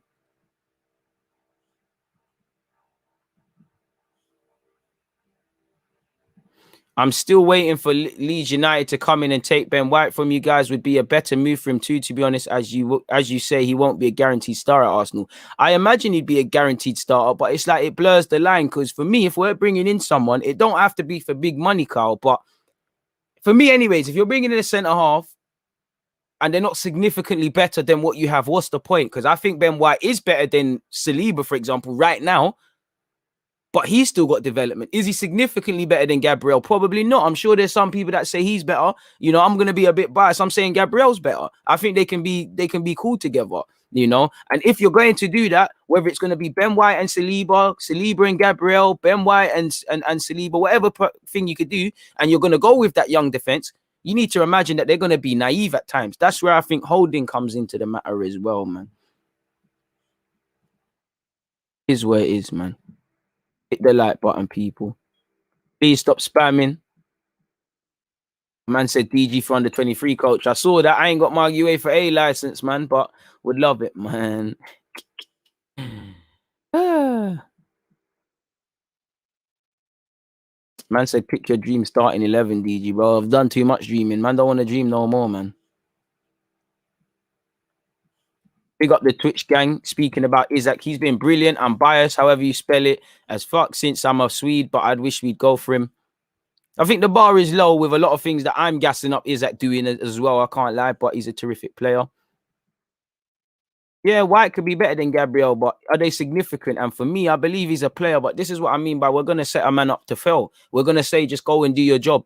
We're assuming Ben White's fully developed at this moment in time. Not you lot, but I'm looking at the manager because, you know, I've seen you throw more experienced players to the Wolves. So how is anything going to change? If you're signing Ben White, what is he good at? What is he bad at? You know, if you want him to be a leader, put him in environments to show he's a leader. Put him around more experienced leaders because, you know, it's going to be the deaf leading the blind, you know. Saka and Smith Rowe lead the team for us 9 times out of 10, but there's been a couple of times, as they've shown that they look like young men. When they're not at it, suddenly you look to your left and right as a fan, and it just looks like a calamity. It just looks an absolute calamity, and you can already tell the problem in that regards and how suicidal borderline that is. Maguire back, probs not even see White once, probably. You know, him and Dominic Calvert-Lewin probably just billing it, really. We appreciate you. You articulate yourself extremely well and put in the work to make these videos happen. Nothing but love and respect every time. Mr. War, I appreciate that. Kessier is a baller, but Partey plus money, ain't it? Who said Partey plus money? That ain't going to work. We're close to 37, bro. I don't think we're getting there, man. I don't think we're getting there, but we can try, man.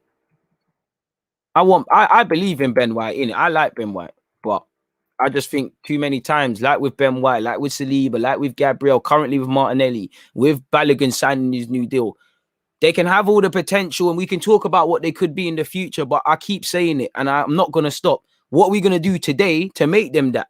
And I don't know. You could say Ben White would be stepping into a better Arsenal defensive unit than when before Arteta took over, based on the fact that we was third, but we can't concentrate. We're very nervous. There's a lot of problems. And again, we might get to a point where, like we see with Tierney and a couple of others, Ben White's been here for a second and he's already looking like, you know, he's been here for 10 years. And I don't mind it because you've got, whether they're on the bench or starting, you start creating a different environment when you've got Holding, Chambers, who are seen as big personalities. When you've got Saka and Smith Rowe doing their thing, Tierney speaks for himself, people of that nature, and you bring similar man in, it can only be a good thing, or in theory, it could only be a good thing, or I hope it could only be a good thing. You know, whether it actually is are two different things, though, man. Make sure you're hitting that like button. This guy still ain't emailed me. Samaza.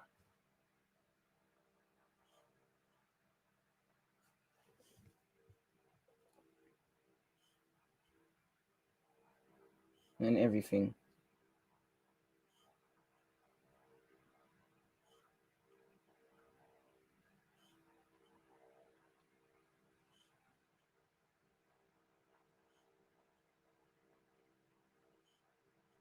So yeah, man.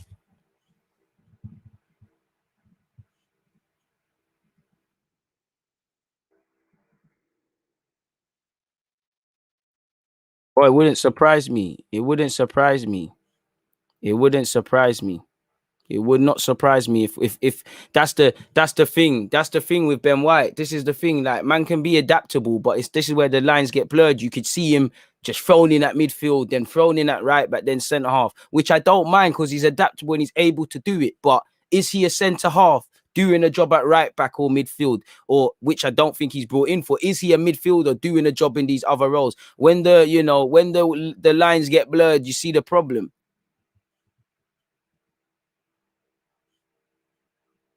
It's crazy.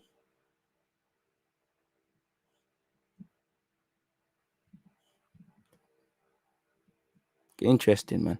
DG pattern up 37k soon. We saying I'm being too negative. Apologize, man. I apologize. I think one of our problem is that our experienced players aren't great leaders and we rely on younger players to lead and carry. Peter, there's nothing to do with thinking. You're right, bro. They hide behind them experienced man. The experienced man hide behind the younger players. It's just Saka and inshallah more time. You know, give it to Saka, give it to Smith Rowe. They'll make something happen. Tierney makes something happen. I can't even understand what he's saying with the Scottish accent, but giving the ball, makes something happen. Gabriel's a madman. He'll make something happen. You look at the man that have been here for time, it's a play crash.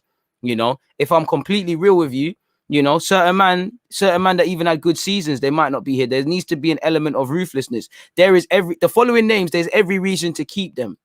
Every reason, you know.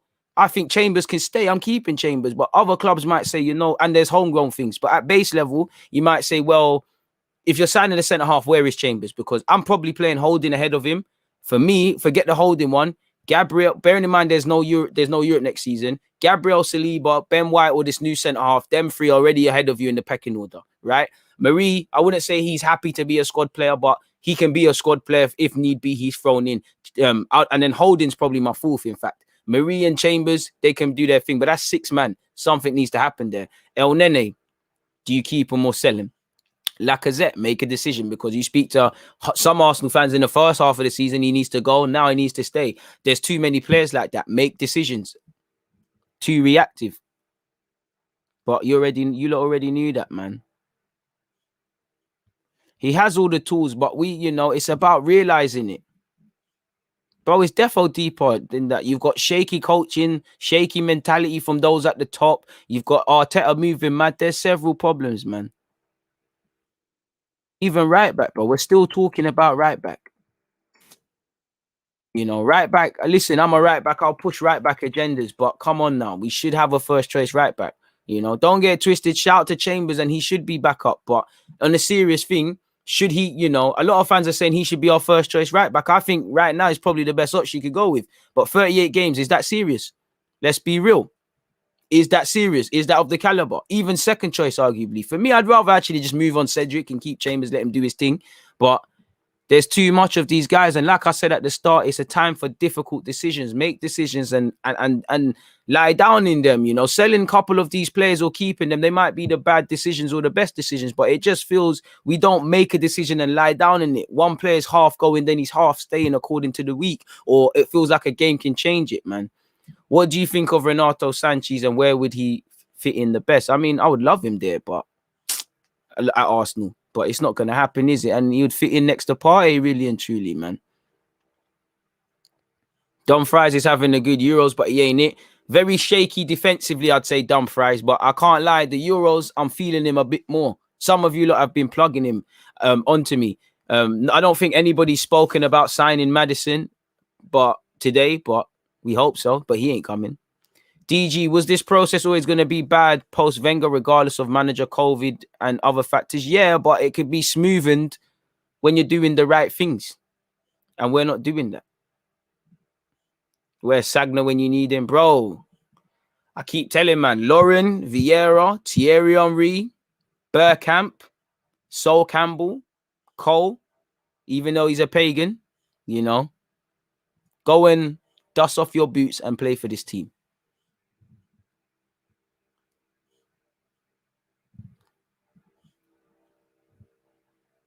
Nah, they can both go, man. I'd rather keep Guendouzi. Torreira's heart's not in this thing. And, Guendouzi's not rated by the manager. He don't rate the manager. So regardless of who I think needs to go, just divorce it, in it. Because one thing I don't want to see at Arsenal next season is the storylines, man.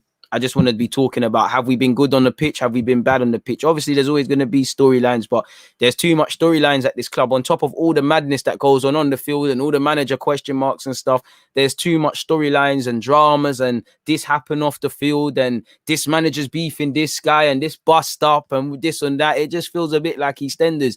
I just want to talk about football. There's always going to be drama. There's always going to be nonsense. Bro, you say Cole is a pagan, and so do I, but we still haven't learned from offering pennies and him choosing Chelsea. We haven't learned. He's my guy. Cole's my guy. I can't lie to you, look. If I was a player, moving to Arsenal just wouldn't feel like it would be an attractive choice. And it's so sad. Seeing so many good players move to us and turn media, ain't it? Bro, when you got a media coach, what can happen, man? It is what it is, bro. I don't know about Evra, but that guy was sucking unseasoned chicken and that, but he's not right in the head since he's left playing football, man. You lot need to tell him to a lot, man. 400 likes, let's go, people. Let's keep moving. Big up you lot pushing that propaganda. We're at 363, yeah. Sounded so mad, I had to say it again. Chris, what are you saying? You've said, to be honest, like North Macedonia, Ukraine, Austria. Chris, I like you, but, don't get yourself blocked for spamming, because I don't know what your point is there. I believe Arteta can't get the best out of our current players. I have no confidence that even with a better team, he'll do much better. What do you think? I do think with better players, he'll do a lot better, but I haven't seen anything to significantly believe that. And I do think regardless of certain players not being good enough and finishing 8th, I think there's too many question marks that haven't been answered, and he gets to hide behind the luxury of our owner, of the fact that we're 8th. Like Arsenal are shit. We're 8th because we're 8th. But it's just my opinion. ifs and buts are not facts, I think top 4 could have been there. I think at least we could have ran it through to the end. I've seen teams with worse players really do a lot more. I've seen teams overperform. I've seen teams have these same preseason problems. If there was a bit more galvanization, a bit more consistency, you cut out them dumb mistakes. You don't draw when you're supposed to win. You don't lose when you're supposed to lose. You win when you're not supposed to. And all the many times we've dropped points, we could have been. How many times last season did we sit there and say we lost to the better team? Or did we say we imploded with stupid mistakes, stupid red card, this, that, and the third? A better manager could get more out of this team, but same way it needs a lot more, man. I don't know if we're gonna get Aouar, bro. I don't know who is gonna be signed. I don't know, but there's a long way to go, man.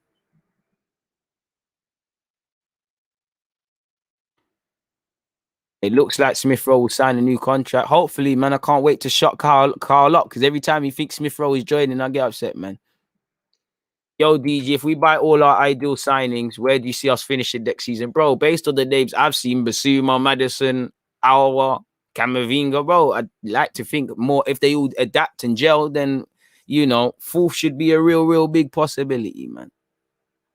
Out of the many midfielders we've been linked with, what 2 would you want and why? Difficult one, man. Put me on the spot. Let me know if there's some more names I'm missing out. I want Aouar because I believe that's my 8.5. Or if he's not an 8.5, he's someone that would perform very well with Partey. With unrealistic, but Madison, it speaks for itself. He's a great player. He's got the X factor. He's English and that. Camavinga, again, there's resale value. I always talk about him on my YouTube channel. He's a baller in that. I would like Basuma because he gives you the luxury of a game like against City where we're going to have less of the ball. Him and Partey could fight in there, or, if Partey goes off to the African Cup of Nations, I don't know if Basuma's going to get back playing for Mali and that, but there's a man there. So yeah, man, I really wanted Buendia. I'm just going to plug him because we were linked, but it's a myth. So yeah, man, I can't remember any other midfielders off the top of my head. So I'd say that, my dude, man. That's it, bro. We was never catching them. But the point is, we fell off because of ourselves. That's the point, G1. You lot finished second because you took advantage of things and you applied some consistency. And many United fans will say they didn't have a good season. That's the point. My point is, we're defeating ourselves way before you talk about people being better than you. That's the point. He was out before he should have been out. Shouldn't be out of a top 4 race regardless before December. He shouldn't. He should not. And we couldn't afford not to based on what we saw last year. I back Arteta. I strongly believe we'll finish higher up the table this season, top 4 for sure. I back the manager and I give critique and I praise fairly. I want him to do well. Rice, chicken and rice time coming up soon. Let's get to 400 likes. You're right. You know it's food time soon. Rasika's a good player, man. Let's just see if he can cut the mustard. Well, I think Rekic is going to have to play a significant part in the under-23s next season because we've seen a couple leave. Let's see what he's on. We blew top 4 the last 2 seasons with how bad the Prem was going to need way more points to get top 4 this year. Boy. Camavinga or Aouar, if it came down to it, Camavinga. You can adopt models of Dortmund and Ajax all you want, but you need a consistent unit when you find these players get things done. How are you feeling about the first match against Brentford? Will they come out with the Leeds issue? They should, It's the first game. You've been dreaming of it all pre-season. You was working all for it last year. Go out there and do that really and truly. Have that attitude, Robert. Brentford fully should, Somehow people expect they expect Brentford to lose, but it will make more headlines if Arsenal lose. Of course, probably people don't even expect Arsenal to win them times there as well. It is what it is, man. How much would Madison cost? You're seeing on a good day 60, on a bad day 100. So let's call it 80 in the middle. If you ain't got 80 bands, you can't start a conversation with Leicester for him. So it's out of there, man. I don't know for top 4 for sure, but it is what it is, man. DG, so Arsenal return to pre-season 7th of July and the season starts 13th of August. We need our incoming players in by the 7th of July unless they've been involved in the Euros or Copa. The better you bring players in, the better, of course, my guy. There's so much work to do in the market. I just don't think we have people capable to do the work needed. I haven't seen anything to suggest anything you said there is untrue. But as I said, I'll shut my mouth really until September, and I want to be wrong, bro. I want to be wrong. I don't know for Brentford, man. I think there's a couple few players that are not caught up to task for them, and I'll have to see what they do in the market. But I want Brentford to stay in the league. I want them to, you know, do a thing, man. Why not, man? They have to be pumped for it. I'm talking about the players specifically because, I mean, they're not Brentford fans, but you get the point, people. Is there anything else concerning Arsenal? Because somebody's right. It's getting to chicken and rice time, man. I'm hungry still. Well, it looks like Newcastle are still monitoring SALIBA.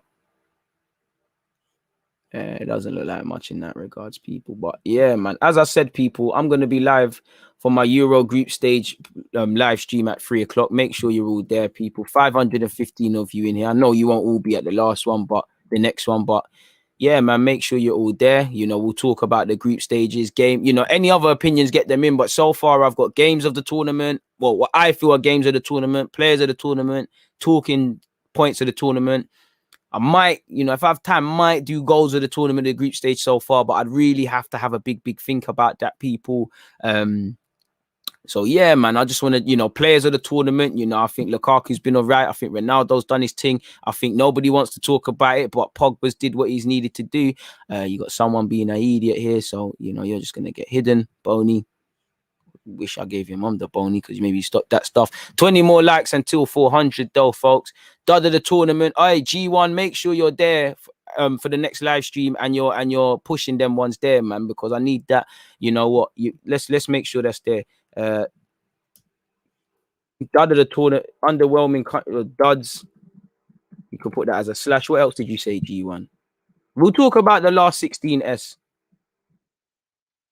Make sure last 16 opinions for sure. Bare things to talk about, man. But you lot gotta make sure you're there, though. You know, G1. I know you're gonna be there because you're always you are never one to let a guy down. But let's see what else you lot are saying just before I bust it. I can't leave you lot hanging. Man, are saying deluded. We love you, Ahmed. I appreciate that. What do you expect from Arsenal? I have no expectations. I would like to hope that top four, but I can't. Expectation is a big word for me. I expect a lot of myself. I expect consistency with the content I bring to you guys. I expect a lot of things, you know, a lot of things that you lot praise me for. That's because that's the minimum to me. I don't want praise for it. I wake up, apply myself, and I get the mentality right. I don't know if everyone collective at Arsenal, from the club to the owner, is on that wavelength in controlling their own little variables. You know, I don't know that. That's why I always say things to you like, what? We're Thursday now. I hope you lot have moved closer towards your goals, dreams, hopes, and aspirations for this week. And if you haven't, write down why and move forward next week. I don't know if they're there because their minimum's there. Then I can have an expectation on someone. If I know you don't expect certain things of yourself as much as you tell me, just looking at it on a harsh way as a fan, I don't know, my guy. So I would hope a better fight at top four. But unless anything changes, more of the same. You know, definition of insanity is doing the same things and expecting different results. And you know, we started off with major incompetence in the transfer market in the summer, and then you could see how it unfolded for last season. And then, yeah, man, we'll have to see, man. Is what it is, man. Is what it is. Bless up, though, man. Bless up. Big up everyone, man. Appreciate all of you lot. Paul, appreciate that. I keep your opinions for the Euros in, man. I'm gonna need you all, man. Jay, I appreciate that. Bruno's catching some heat already. Appreciate that, G1. But yeah, man. I'll catch you like Robert. Make sure you save that, man. Make sure you save that. But it's been a fantastic live stream. I've been here for an extra 37 minutes. Honestly, I don't regret anything, man, because like I say, there's always time for interesting conversation, man. So yeah, make sure you hit the like button. I'll catch you lot in a bit, man. God bless you all. Like I said, it's Thursday. Hope however old you are, wherever you are, you know, goals, dreams, hopes, and aspirations. I hope you're thingy, man. I hope you're getting closer and closer and closer. And if you're not, you go again, man. But on that note, for real, God bless. This podcast, I mean, man said this podcast. DG podcast out tomorrow. This live stream is done, though. Later.